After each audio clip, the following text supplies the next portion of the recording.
Hola, buenas tardes. Nosotros somos el equipo que está conformado por Maripaz López Solís, Zulemi Zurita León y Gabriela Ramos Flores. Somos del grupo 5 de Microbiología Clínica 2 y vamos a realizar esta actividad que se llama Aula Invertida, donde vamos a hablar sobre la inmunidad, los patógenos y la microbiología del sistema respiratorio. Bueno, vamos a comenzar con la pregunta 1, que es: enuncie cuáles son las barreras físicas presentes en las vías respiratorias y describa cómo limitan la invasión y diseminación de los patógenos. Bueno, como podemos observar, las principales barreras es el moco y el epitelio. El moco está compuesto por una capa viscosa y otra capa acuosa. Bueno, la mucosa es producida por las células caliciformes en el revestimiento de las vías respiratorias. Estas se encargan de atrapar a las partículas pequeñas y microorganismos para así impedir que lleguen a los pulmones. El epitelio, en el epitelio podemos encontrar los cilios, que los cilios se encargan de moverse de manera coordinada, ayudando a transportar la mucosa encargada de patógenos fuera de las vías respiratorias. Gracias a su movimiento ciliar, se encargan de expulsar las partículas y microorganismos atrapados en la mucosa y así evitando que lleguen a los pulmones. Igual otra es la fagocitosis por las células inmunitarias. En las vías respiratorias hay células, como pueden ser los macrófagos o los neutrófilos. Estas células actúan como barrera celular, captando y destruyendo microorganismos antes de que puedan causar la infección. Bueno, pasamos a la pregunta 2, que dice: mencione qué función tienen los macrófagos en las vías respiratorias.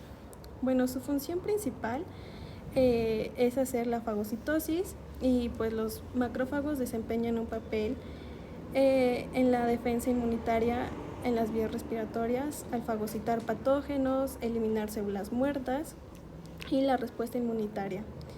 Y bueno, como podemos observar, están las células de la médula ósea, la CD34, y las células mononucleares.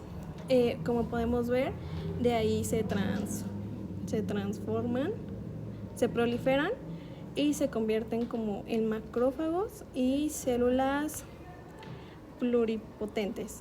Y de ahí se van a transformar los macrófagos de emergencia, y pues ya de ahí igual se haría otra transportación hacia los pulmones para resolver si es que se encuentra una infección en vías respiratorias. La 3 dice: describa qué función tienen los receptores tipo TOL, mejor dicho como los TLR, en el sistema inmune y del sistema inmunitario. Bueno, los TLR reconocen a los patrones moleculares asociados a los microorganismos, mejor conocidos como los PAMs.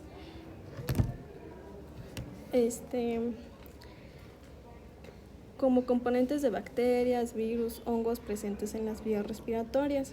Y de ahí lo que van a hacer los TLR es activarse para que puedan detectar a los PAMs y desencadenar una cascada de señales intracelulares.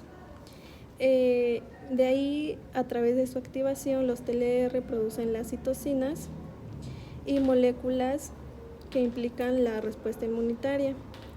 De ahí, las células del sistema inmunitario, como los macrófagos, las células dendritas, atacan para combatir la infección. Y de ahí pues existe lo que es la fagocitosis, que las células activas de los TLR pueden fagocitar a los patógenos, así para construir su eliminación.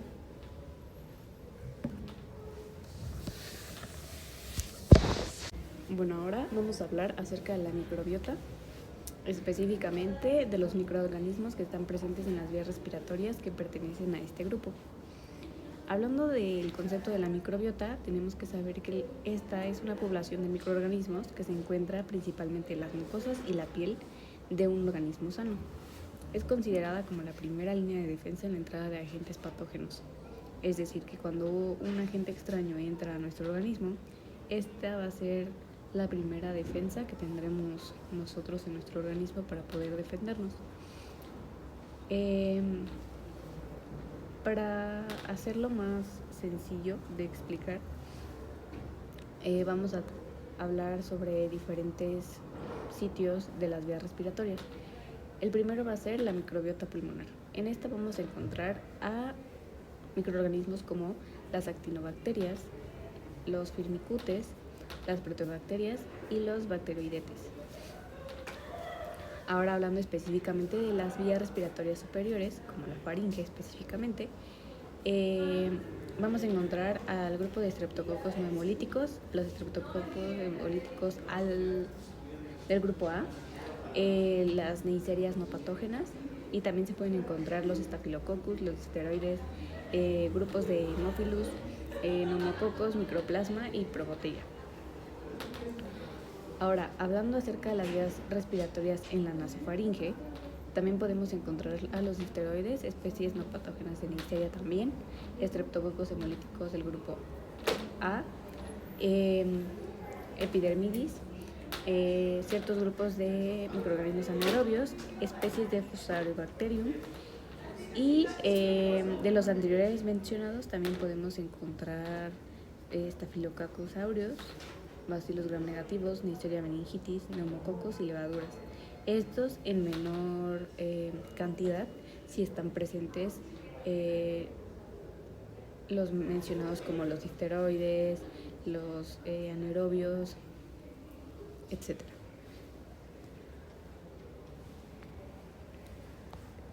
Ahora, vamos a hablar acerca de las principales citocinas proinflamatorias y su papel en el proceso inflamatorio. Sabemos que son diversas, pero las principales que actúan en estos procesos van a ser la interleucina 1 alfa, la interleucina 1 beta, interleucina 6, interferón alfa, interleucina 18, interleucina 12, interferón gamma y la interleucina 2. Específicamente hablando, vamos a enunciar a las citocinas participantes en la inflamación aguda. Las principales van a ser la interleucina 1, la interleucina 6, las quimiosinas y el interferón. ¿Qué función tienen estos? Bueno, pues estos van a actuar como mediadores clave en el reclutamiento de los leucocitos para que haya pues una respuesta inflamatoria tanto local como sistémica. Las citocinas participantes en la inflamación crónica, por otro lado, van a ser el interferón gamma, la interleucina 12 y específicamente la interleucina 17 va a ser elaborada por los linfocitos T principalmente, y esta va a tener una función importante porque es la que va a reclutar a los neutrófilos y va a estar implicada en la defensa del huésped frente a las infecciones y enfermedades inflamatorias. Hablando del factor de necrosis tumoral y la interleucina 1, estos van a ser elaborados por los macrófagos, los mastocitos, las células endoteliales, y la interleucina 1 específicamente va a ser estimulada por el inflamosoma. Su función principal es activar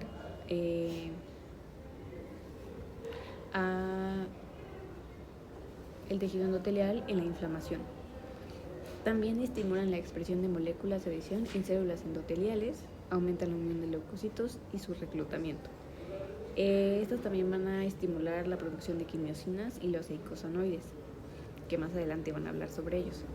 La interleucina 1 activa a los fibroblastos tisulares que van a proliferar y producir más MEC, membrana extracelular. Pueden entrar en circulación y provocar reacción sistémica de fase aguda, como las enfermedades infecciosas e inflamatorias, ya sea la fiebre o la obnulización. En la interleucina 6, la síntesis hepática de proteínas de fase aguda va a ser la principal función. En la siguiente vamos a hablar acerca del papel que desempeña la histamina en las vías respiratorias como molécula mediadora de inflamación, ya hablando de inflamación y todos esos procesos. Bueno, hay que saber que la histamina es una mediadora elaborada por los mastocitos, los basófilos y las plaquetas. Esta tiene funciones principales específicas, como pueden ser la vasodilatación, el aumento de la permeabilidad vascular y la activación endotelial.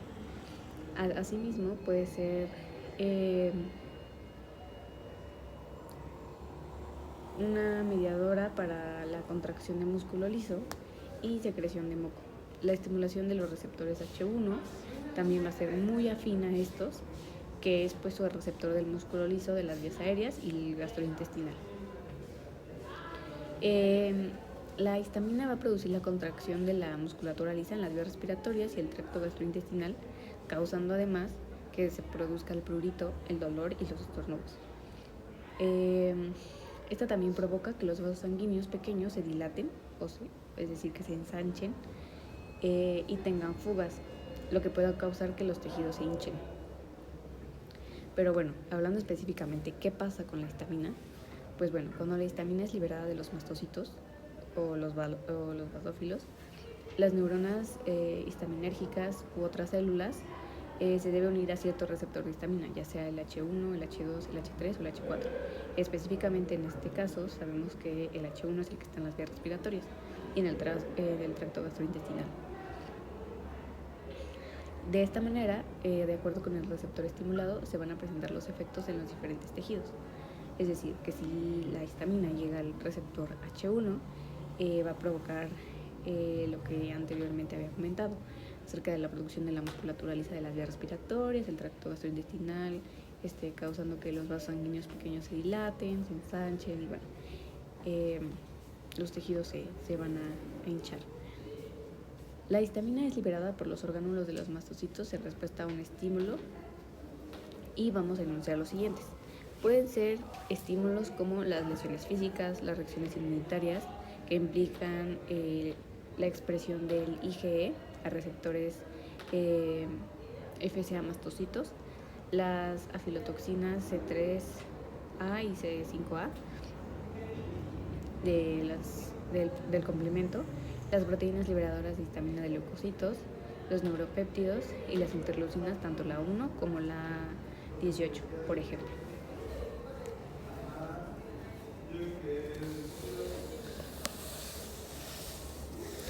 Bueno, ahora vamos a hablar, avanzamos a la siguiente pregunta, que es la 7. Explica cuál es el rol que asumen los eicosanoides en el proceso inflamatorio, explique los efectos benéficos y cuáles afectan al sistema respiratorio. Describa qué tipo de medicamentos se pueden usar para regular su producción. Los eicosanoides son un grupo de moléculas de carácter lipídico originadas de la oxidación de los ácidos grasos esenciales de 20 carbonos tipo omega 3 y omega 6. Es muy conocido como que es el gran regulador de la inflamación a través de la producción de prostaglandinas, que es de lo que vamos a hablar principalmente. En la imagen se presenta un esquema donde tenemos exactamente donde inicia todo este proceso, que es el ácido araquidónico. Se produce a partir de este ácido araquidónico que está presente en los fosfolípidos de las membranas. Donde dice fosfolípidos de las membranas, este es el estímulo, que es la potencia de la liberación del ácido araquidónico mediante la activación de fosfolipasas celulares. Después tenemos que los eicosanoides son mediadores bioactivos, es decir, producen las enzimas ciclooxigenasas y lipoxigenasas, como se muestra en el esquema. Esta ciclooxigenasa va a producir lo que son las prostaglandinas G2 y prostaglandinas H2. Las prostaglandinas se producen por mastocitos, macrófagos y células endoteliales. Se generan por las acciones de dos ciclooxigenasas, la COX-1 y la COX-2. Las prostaglandinas más importantes son la prostaglandina 2, la PGD2 y la PGE2. También está la PGF2, PGI y la TXA. Algo más que se produce de estas ciclooxigenasas Bueno, del otro son los tromboxanos, ¿no? Pero por el lado de la lipoxigenasa se va a producir lo que son los leucotrienos. Se producen en los leucocitos y mastocitos por la acción de la lipoxigenasa y están implicados en las reacciones vasculares y del músculo liso y el reclutamiento de leucocitos. Se produce el más importante, que es el LTA4, de ahí salen LTB4 y LTC4. El LTB4 es producido por neutrófilos y macrófagos. Es un potente quimiotáctico y activador de neutrófilos. También producen agregación y adhesión de las células al endotelio vascular. Otra cosa que podemos comentar del LTC4 es que es un metabolito. Produce un metabolito LTD4 y LIE. Producidos por mastocitos, provoca intensa vasoconstricción, broncoespasmos, permeabilidad venular. Como podemos darnos cuenta, estos son, en el caso de los broncoespasmos, de la vasoconstricción, son acciones importantes para el sistema respiratorio y en este caso para el ataque de algún patógeno en nuestro sistema respiratorio. Por otro lado, tenemos también lo que son las lipoxinas. Estas suprimen la inflamación porque inhiben el reclutamiento de los leucocitos, inhiben la quimiotaxis de los neutrófilos y la adhesión del endotelio. Por medio de, aquí están las dos vías, que son la vía cíclica, que es la formación de prostaglandinas y el tromboxano, y la vía lineal, que va a ser la formación del ácido araquidónico. Ahora, hablando de los fármacos y cómo esto ayuda, tenemos lo que conocemos como los inhibidores de eicosanoides. El principal son los corticosteroides, que van a inhibir a la fosfolipasa por lipocortina. Después de ahí, obviamente, vamos a tener a los antiinflamatorios no esteroideos, que van a inhibir la formación de prostaglandinas y tromboxanos, inhibiendo COX. Y por último, la aspirina, que van a servir como una inhibición no reversible por 7 días hasta la producción de lo que van a ser nuevas plaquetas. ¿Cómo sucede todo esto? Ejercen su acción mediante unión de receptores ligados a proteína G. Ejercen por medio de segundos mensajeros, puede ser AMP cíclico, GTP cíclico o canales de calcio. En este caso, la prostaglandina E2 estimula la formación de glucocorticoides por medio de la adenilatoxiclasa y genera el efecto.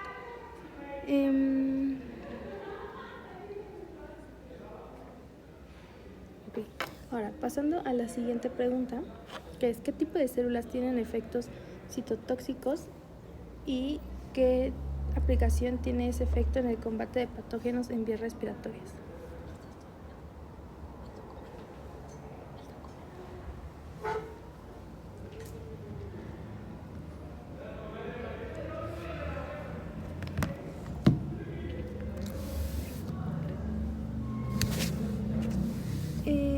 En este caso vamos a hablar principalmente de las células que se presentan en la inmunidad innata, que son las células epiteliales, los polimorfonucleares, que son los neutrófilos y eosinófilos, monocitos, macrófagos, las células natural killer o NK, las células inflamatorias, como los mastocitos, y las células presentadoras de antígenos, que son las células dendríticas, de las cuales todas estas, las principales que tienen el efecto citotóxico, van a ser más bien las que tienen, ¿no? Son células natural killer. ¿Por qué? Porque presentan la citotoxicidad y la secreción de citoquinas o citocinas. Las TCD8 tienen un papel muy importante en la inmunidad adaptativa también. En inmunidad adaptativa, recientemente se ha añadido que las células CD8 pueden desarrollar una respuesta contra patógenos secretando ciertas células y eliminando directamente células tumorales. También generan lo que va a ser una supresión de otras respuestas inmunes.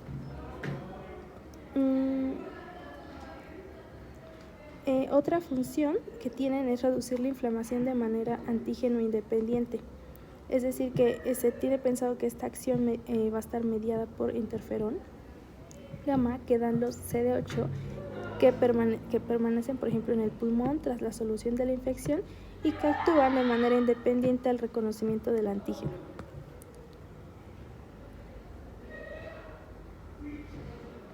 Ahora, vamos a hablar de las principales afectaciones provocadas por agentes infecciosos en lo que son las vías respiratorias.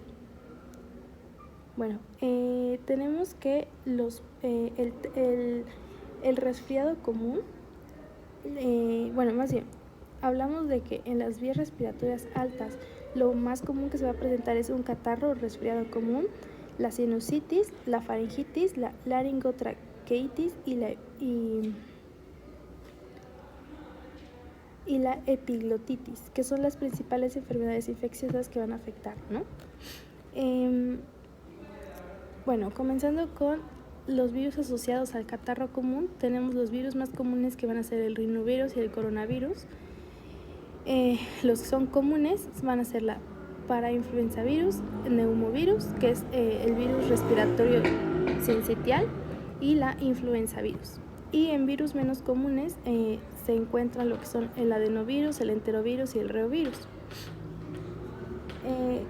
Hablando de microorganismos más frecuentes implicados como causa de una sinusitis aguda. El término sinusitis se va a referir a la enfermedad inflamatoria que afecta las cavidades óseas de contenido aéreo, es decir, los senos paranasales, que circundan a las fosas nasales. En la mayoría de las ocasiones, varios de los senos implicados la mayoría de las ocasiones son varios los senos implicados, pero también los maxilares los que se alteran con mayor frecuencia. Otros que están afectados también son los etmoidales, los frontales y el esfenoidal. La inflamación de la mucosa que recubre esta cavidad no siempre va a ser de causa infecciosa. Aquí tenemos las bacterias. Las bacterias en su porcentaje en intervalo en el que van a estar presentes de acuerdo a qué tan recurrentes son. Tenemos el Streptococcus pneumoniae, que tiene un porcentaje de intervalo de aproximadamente 30%, en promedio del 20 al 35%. Haemophilus influenzae, que tiene un porcentaje de recurrencia de un 20%. Las bacterias anaeróbicas, un 10%. Y aquí también tenemos Staphylococcus aureus y Streptococcus pyogenes, de un 4% y un 2%. Moraxella catarrhalis, 2%, y tiene mayor afectación en los niños. Bacterias aeróbicas gram negativas, tiene regularmente un 9%. Esas son las más de bacterias. Hablando de virus, encontramos al rinovirus con un 15%, influenzavirus un 5%, parainfluenzavirus un 3% y adenovirus un 1%. Ahora, hablando de la faringitis, la faringitis la conocemos como una enfermedad inflamatoria que afecta al área faríngea, y aquí ya vamos a encontrar más patógenos que pueden afectar a la faringe. En la faringitis exudativa, el virus que puede afectar es el adenovirus tipo 1, 2, 3 y 5 y el virus del Epstein-Barr. Hablando de bacterias, tenemos la Streptococcus pyogenes, Streptococcus B hemolítica, Corynebacterium diphtheriae, Francisella tularensis y Archaebacterium hemolyticum. Y hablando de la faringitis no exudativa, vamos a encontrar en virus al rinovirus, al citomegalovirus, neumovirus, que es el virus respiratorio sincitial, y al mixovirus. Y hablando de bacterias, vamos a encontrar lo que es la Neisseria gonorrhea, Chlamydia pneumonidae, Mycoplasma pneumonidae y Haemophilus. Y pues técnicamente, ahora vamos ya a definir lo que es la faringitis como tal. La faringitis se denomina así porque es una enfermedad inflamatoria por el término itis, que afecta el área faríngea. La faringitis ha sido de mucha y de gran importancia en las décadas pasadas, debido a que que tenía dos complicaciones con mucha frecuencia, que en este caso es la fiebre reumática y la glomerulonefritis aguda. Afortunadamente ya actualmente es muy fácil tratarlas, pero en su momento no. La frecuencia de la faringitis sigue siendo bastante alta, a pesar de que es bastante tratable. Alrededor del 2% de las consultas que se atienden cada día es un caso de faringitis. Entonces, en la imagen podemos observar cómo la faringe está totalmente inflamada. Los síntomas más comunes son el dolor de garganta, dolor de cabeza, dolor en el cuerpo y fiebre. Regularmente las personas no pueden ingerir cosas calientes o frías, tienen molestias más que nada presentan molestias y no pueden, presentan lo que se conoce comúnmente como la voz ronca o que les cuesta hablar. Y ya hablando de los posibles agentes causantes de esta faringitis, ya lo mencionamos anteriormente, en faringitis exudativa como virus tenemos adenovirus tipo 1, 2, 3 y 5, virus de Epstein-Barr. En bacterias hablamos de Streptococcus pyogenes principalmente, pero también se puede hablar de Streptococcus b hemolítico, Corynebacterium o Francisella o Arcanobacterium hemolítico. Y ya si es una faringitis no exudativa, hablando de virus, los más comunes van a ser rinovirus, citomegalovirus, neumovirus y mixovirus. Y hablando de las bacterias, ya se encuentra Neisseria gonorrhoeae, Chlamydia pneumoniae, Mycoplasma y Hemophilus. Y pues esas son las